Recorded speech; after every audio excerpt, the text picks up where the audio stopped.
Welcome to the second installment of this series of 6 workshops for graduate students and writing. We should do this out on the quad, right? So this is basically the whole content of my presentation here. Thank you. Thanks.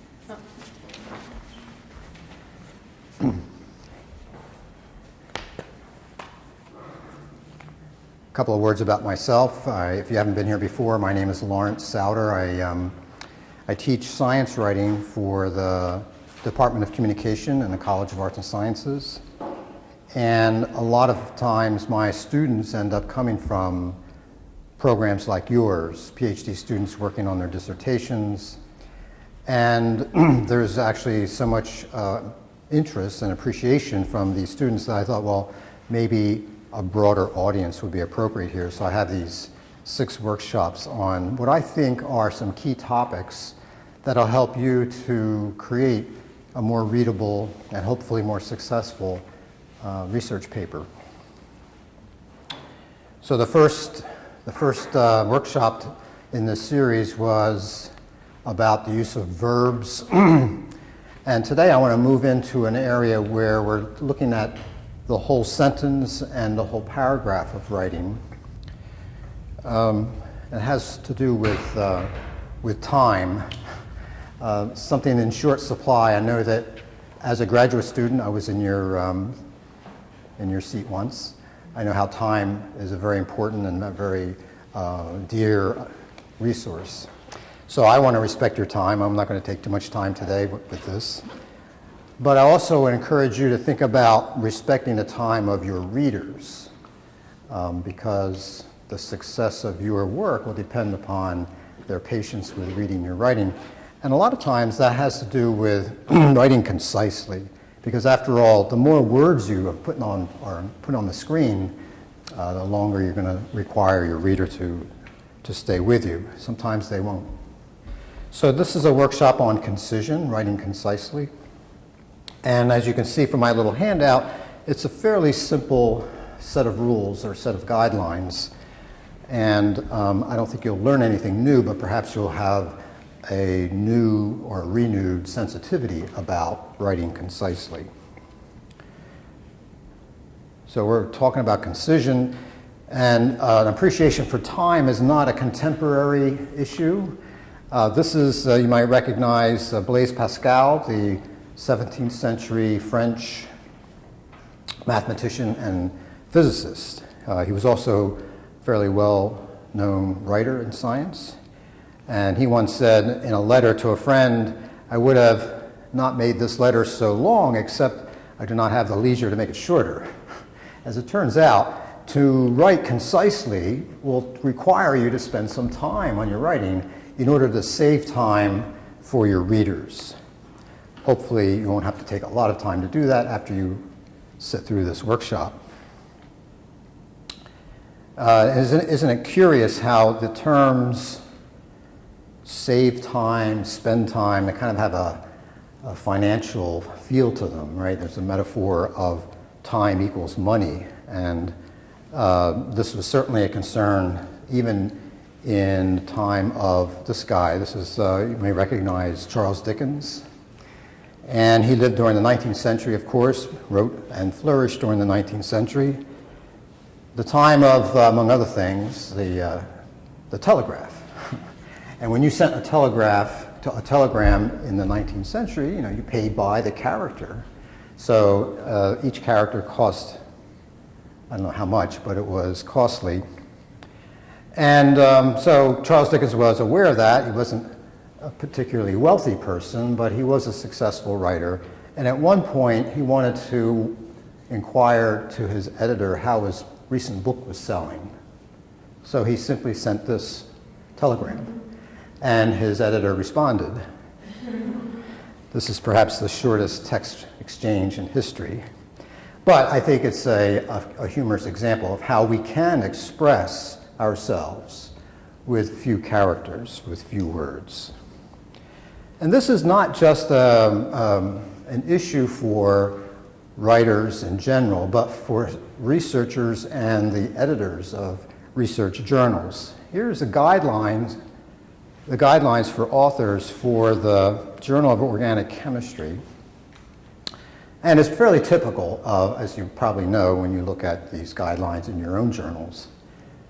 There will be some advice for writers about how to style their writing, and one of them invariably will be about the lengths of articles and especially the lengths of abstracts. And so here, for instance, you see a reference to the length of the abstract for a note or synopsis is limited to 80 words.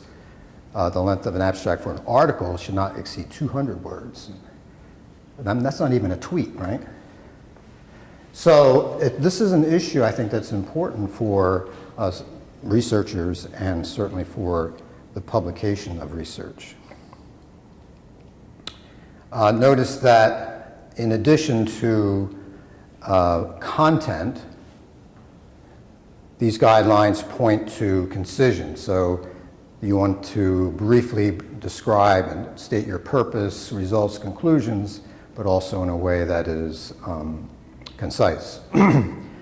And notice how this guideline points out the consequences of following this guideline.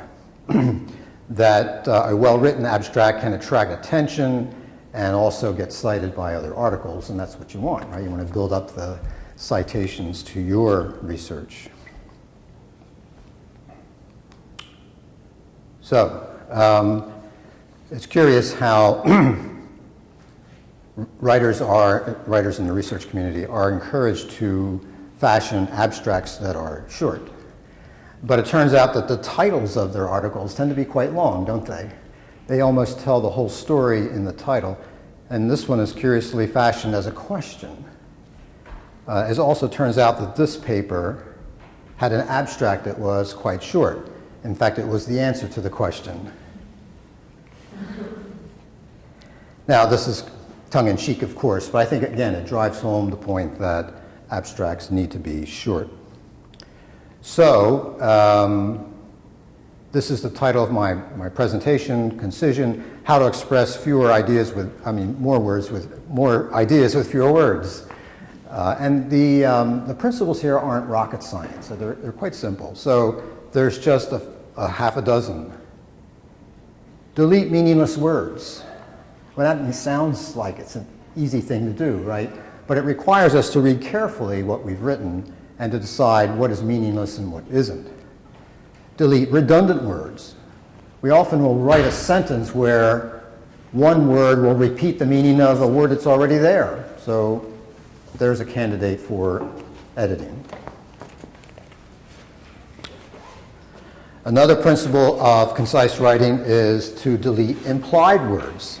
Sometimes you'll find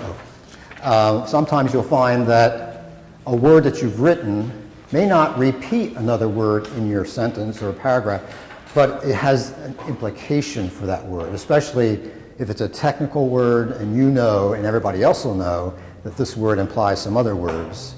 And so it becomes a matter, again, of redundancy. Here's one that we don't always think about, that we often will write things in a negative way. You know, we'll craft things with not or un. And when you do that, it tends to inflate the word count in your sentences. So better to make them affirmative, and you'll find that some of the words will drop away. Eliminate expletive structures. Here's where we get a little technical about writing. Anybody know what an expletive structure is? So this is an expression that crusty old English teachers like to trot out. An expletive structure is a word or phrase that will sort of fill up your sentence without adding any meaning. And a key phrase that does this is when you start out your sentence with there is, there are, there have been, you know that expression, or it is. Whenever you start a sentence that way, you could probably revise it so that you eliminate the expletive structure and you'll convey your message more directly. I'll show you an example of these in a minute. And then finally, another way to write more concisely is to eliminate, again, what grammarians and English teachers call meta-discourse, which is just a fancy word for talk about talk. So when you say something like, geez, I feel terrible today, that's talk, right? That's discourse. But if I say, you know, I really want to tell you that I feel lousy today, notice how that I want to tell you part is talking about the talk. And frankly, it doesn't really add much to your sentence.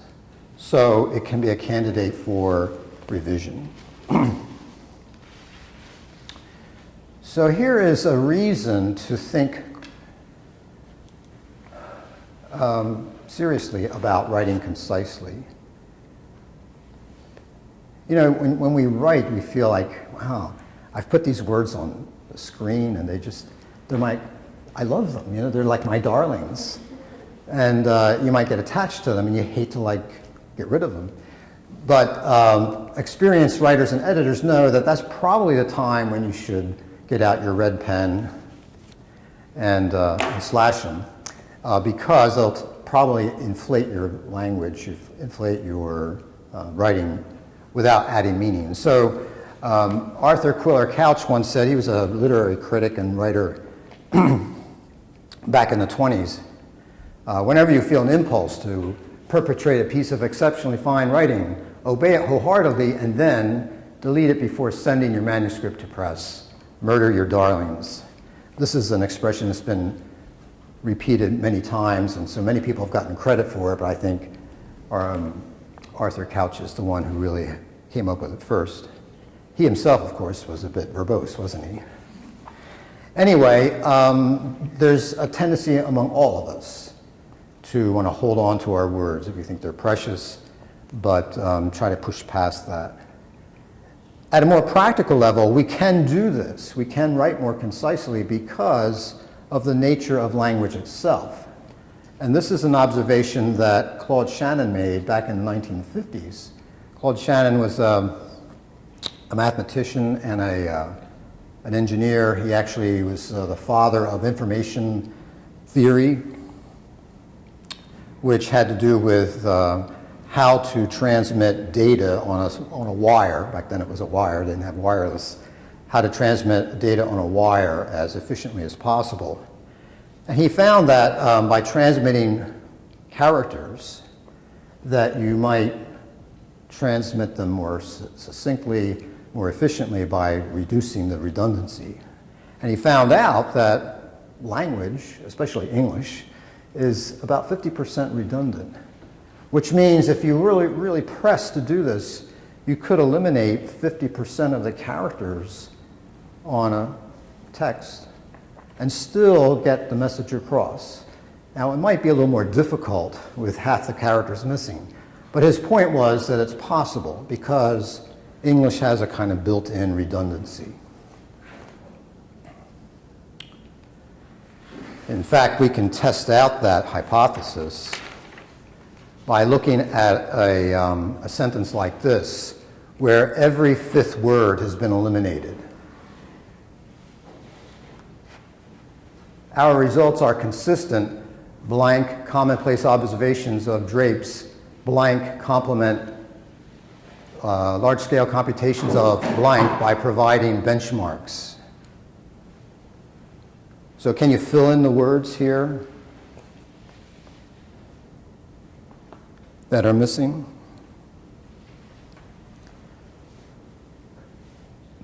Consistent, blank, comment. What do you think? What would follow that? With, yeah. Notice how you can fill these words in based on context, right? You have the sense that that missing word has to be with. Or how about observations of drapes, blank, complement?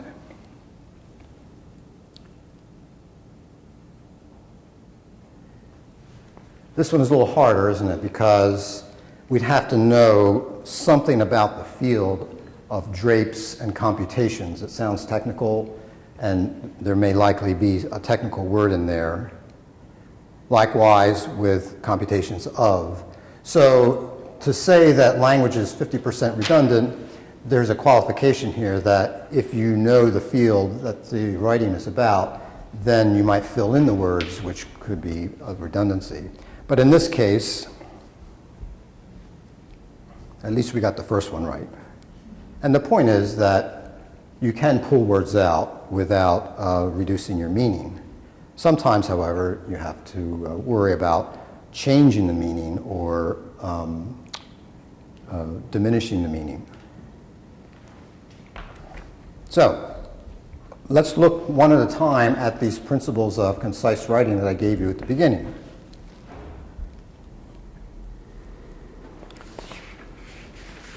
Delete meaningless words. So what I've done here, I've created some examples from an actual research paper. It's a clinical trial on artichoke extract. Apparently, there are folk remedies about artichokes that claim that they're good for hangover symptoms. So they tested it out. Does it really work? Well, I'll cut to the chase. It doesn't, so forget it. But anyway, these sentences, I think, illustrate the idea of concise writing. So here's an example. 5 scores for individual symptoms on the hangover questionnaire and 4 scores for the overall hangover rating were missing. So here's a statement, obviously, from the results section talking about the outcome of a survey. So are there any words there that seem meaningless, that don't really add to the meaning of the sentence?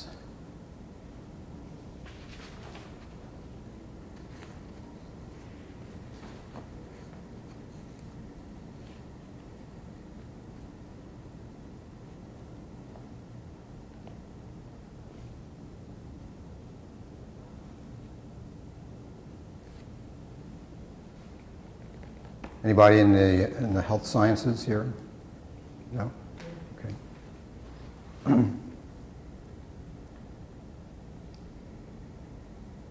Certainly keywords like 5 and scores and prepositions like for are essential, so you wouldn't want to edit them out.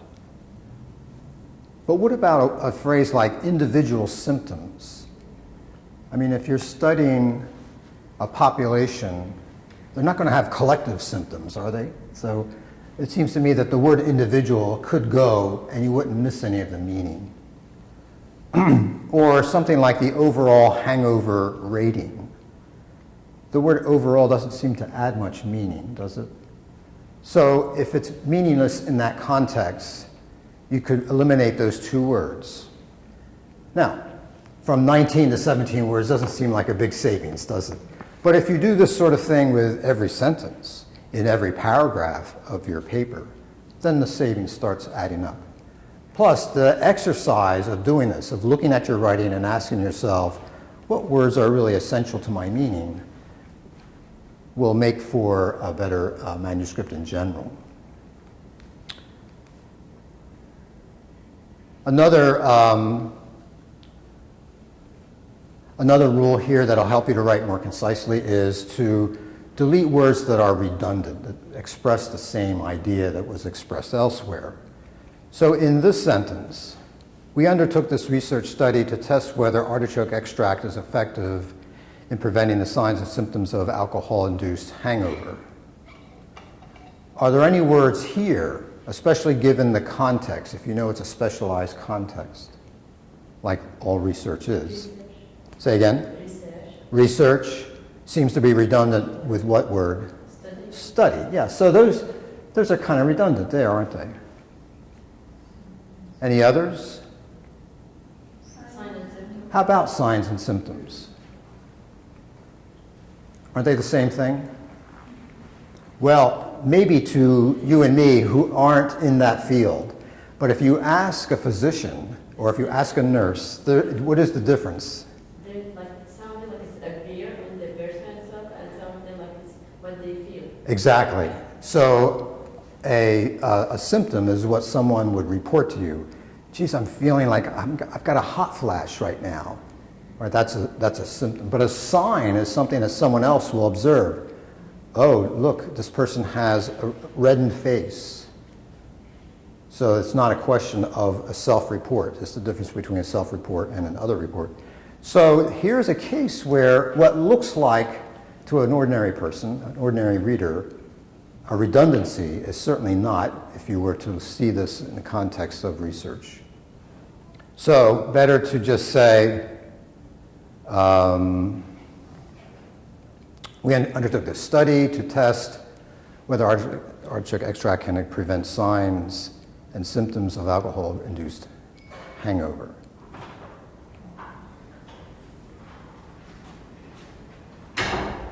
All right, another principle is to delete implied words. So for instance, some words will imply others. So if you were to say, are you here for this? Yes. Oh, good. Not just the pizza, right? Terrific. So if you were to say something like, yeah, well, my shirt is yellow in color. Well, I mean, yellow implies color, so there's no point in saying it's not going to be yellow in shape.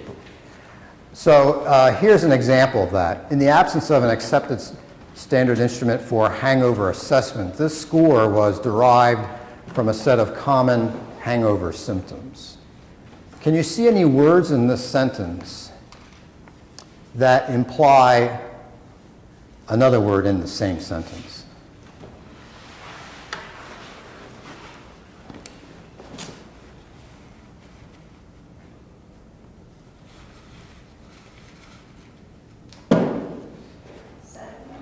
Say again? Getting rid of the word set.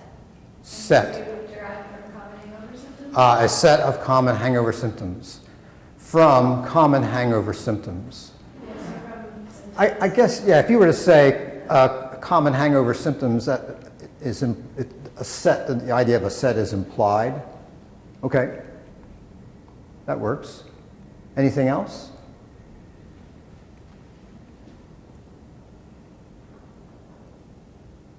Accepted, Why? because it implies standard. Good, good. Yeah, so the word standard, I mean, that implies the idea that it's been accepted. This is something that's been accepted by, in this case, a research community. So there's no need to repeat the idea of acceptance. So get rid of it. I think also your suggestion to eliminate a set of is probably a good idea too, but at least the word accepted. Okay. Another principle is to make negative expressions affirmative. So here's an example. Considering the economic consequences, alcohol-induced hangover is not a trivial matter. So notice we're expressing something in the negative. It's not trivial. How can you express that in an affirmative way? I don't want to say positive because hangovers are not positive, are they? How would you express this as an affirmative?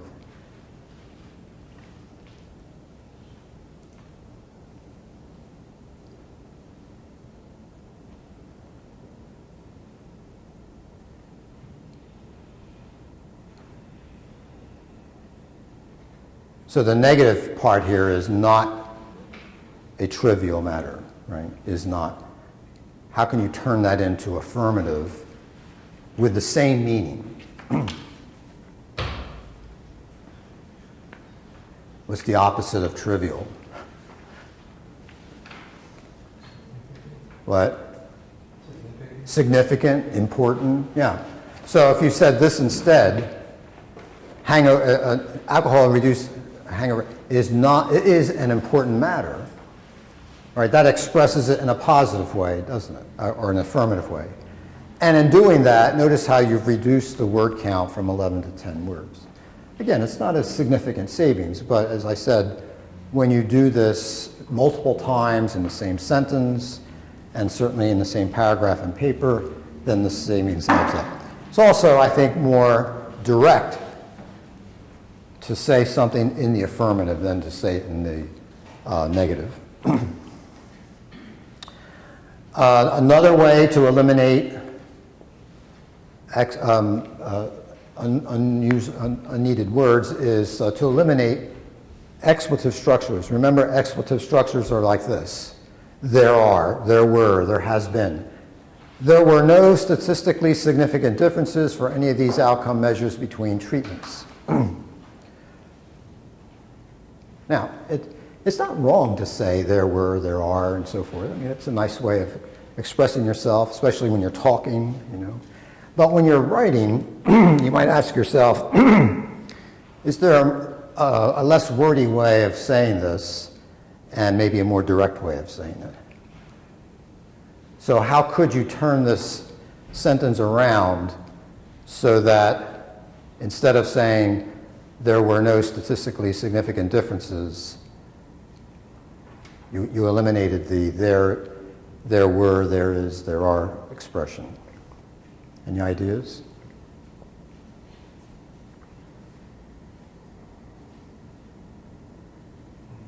Statistically significant differences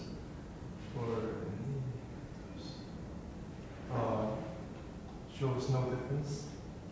Yeah, so notice how you're going to have to rewrite the sentence pretty thoroughly to get that there are or there were out of it. So here's an example.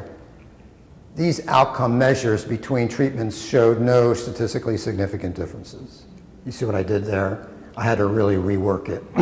But notice that, excuse me, when you do that, I saved 4 words. Also, notice that now the important word in the sentence is first.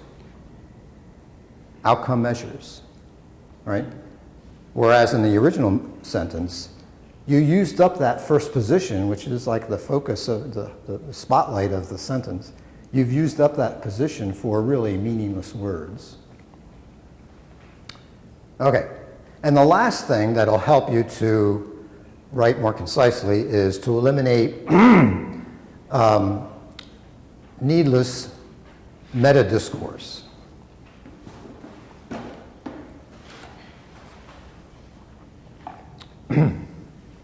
And remember, meta-discourse, as I mentioned earlier, is when you talk about your talk. Usually that doesn't really add anything to your message. So here's an example. We believe that our approach provided an outcome measure with adequate face validity. Where is the meta-discourse in that sentence? We believe, yeah. Now, you know, that's a common expression in research papers. You're saying this quite often. Or at the beginning, you might say, we hope to show that, you know, something like that. But if you're, you know, if you're up against it, if you really need to eliminate some words, then here's a good candidate. Just say, our approach provided an outcome measure. Right? And people will understand that this is your belief, and it might be wrong, and they might be able to challenge it. But you don't have to say that. Okay. So, that's all I have to say really about writing concisely. Very simple principles. The challenge is to put them into practice. And that means bringing your attention to your writing in a fairly focused way and also doing it in a disciplined way. To write well requires discipline. So, to exercise your discipline today, I'd like you to consider rewriting the abstract that's inside your handout here. Now you can do this in 2 ways. You can do it the hard way, the ancient way, which is by hand using a pencil or pen in a space provided. Or if you have a smartphone, you can click on this QR code and it'll bring you into a shared document which has the original text, and you can just sort of copy and paste and move things around if you want. Or you can go to this URL to get to the same document. And it'll also be helpful because we'll be able to see your revision and talk about it. So I'll give you like 10 minutes to play with this, and then we'll have some talk about it.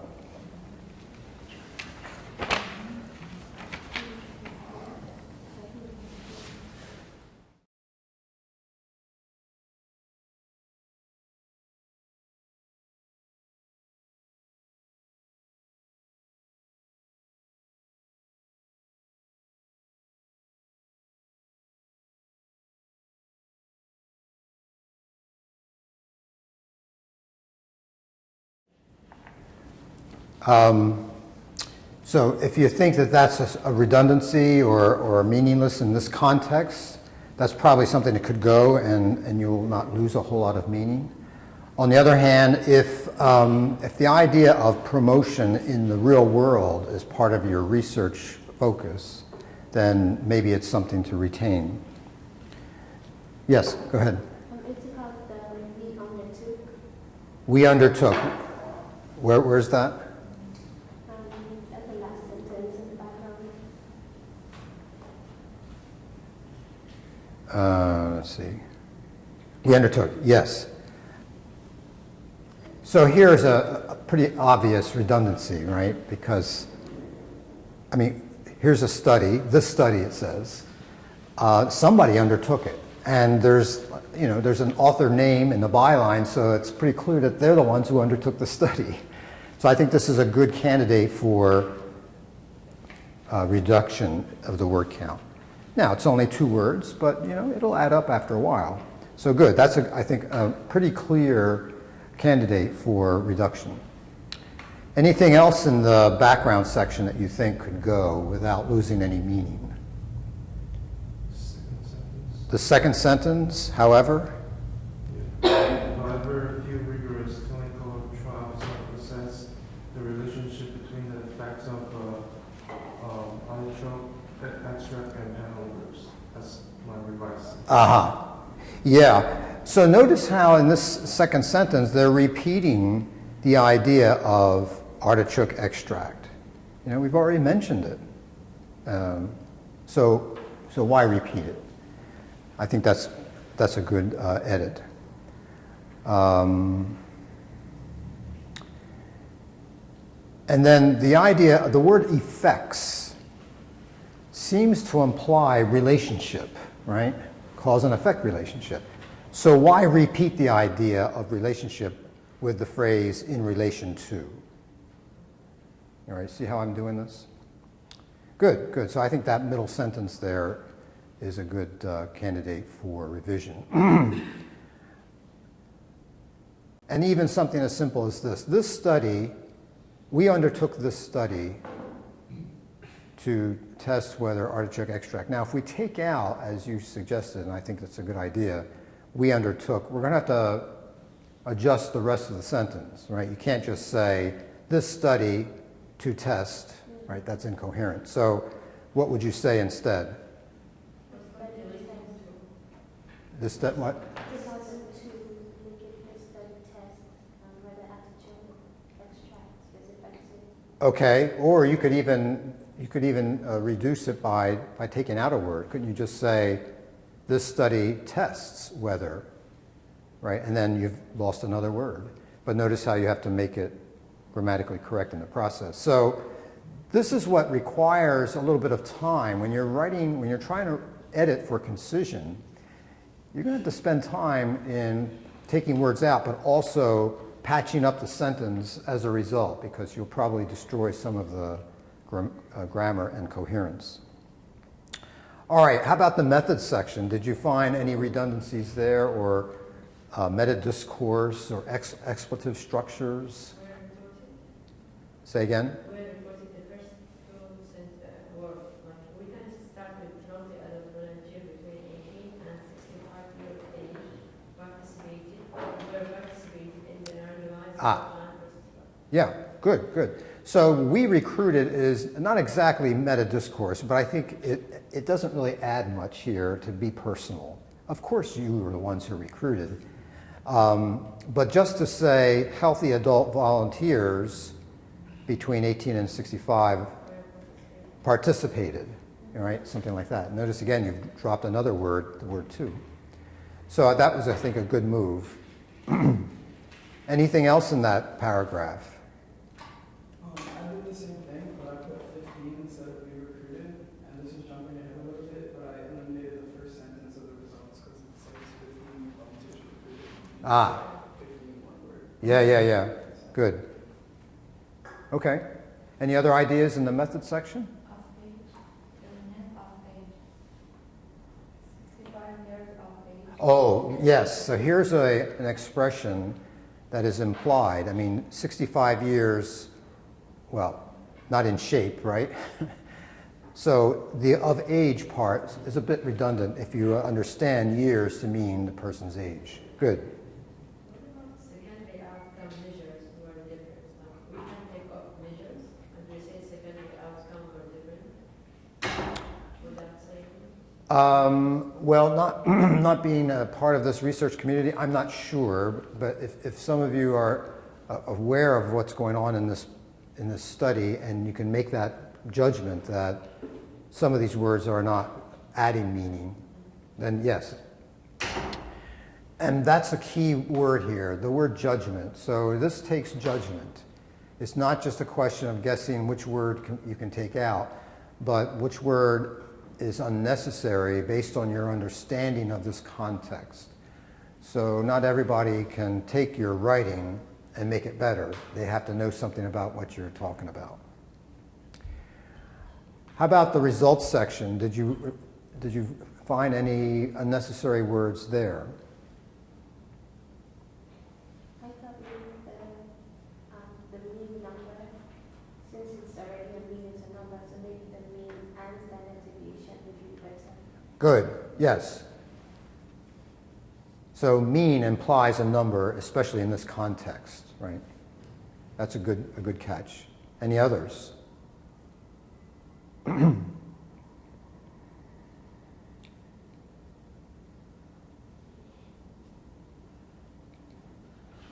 The word consumed seems okay at the first time it occurs, consumed during treatment, but then it's repeated later, the volume of non-alcoholic drink consumed. You know, by that time we understand that they're drinking alcohol, so why repeat that idea? Would that be the same then for the next part of that sentence, where it says we're similar during, it lists the same treatments, could you not just say we're similar during the interventions? Yeah, because you've already said the artichoke extract and placebo interventions. You've already referred to them. So the reader by that time knows that there is the control and the intervention, right? So you could say the interventions, or maybe, since there are two of them, say both, during both interventions, right? In any case, notice that you're going to save 1, 2, 3, 4, 5 words by collapsing that and replacing it with one word.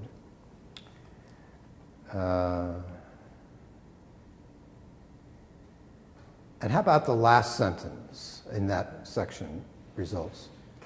For none of the outcome measures, we can delete all the sentence and rewrite as no significant difference were found between interventions. Yes.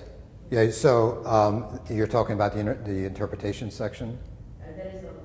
The result. The sentence before the last one, Oh. which says none of the outcome measure differ significantly between interventions. We can just start with no significant difference were found between interventions. Yes. No, that's good. And then the very last sentence, I was thinking, yeah, why repeat the "and were"? Just say adverse events were rare, mild, and transient. And that feels a little better, doesn't it? I mean, it's more rhythmic. Yeah.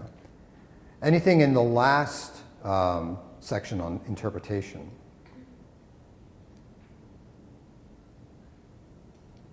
I think we can delete our results suggested there because in the abstract we don't need to write it. We just need to say artifact the extract is not effective. Yeah.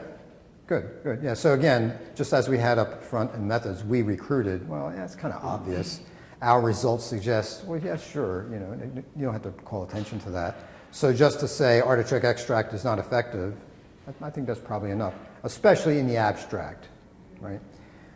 Now, notice that this abstract originally was 314 words. So to get it down to 200, as one of the author's guidelines state, would take some effort. I think we made some progress, but I don't think we got it down to 200 words. So notice how this is an exercise that's going to take time, but I think it's important for effective research writing. Well, thank you for your time today. Now go outside and have a nice day. So next week, thanks so much for that great Yep, yep. So same time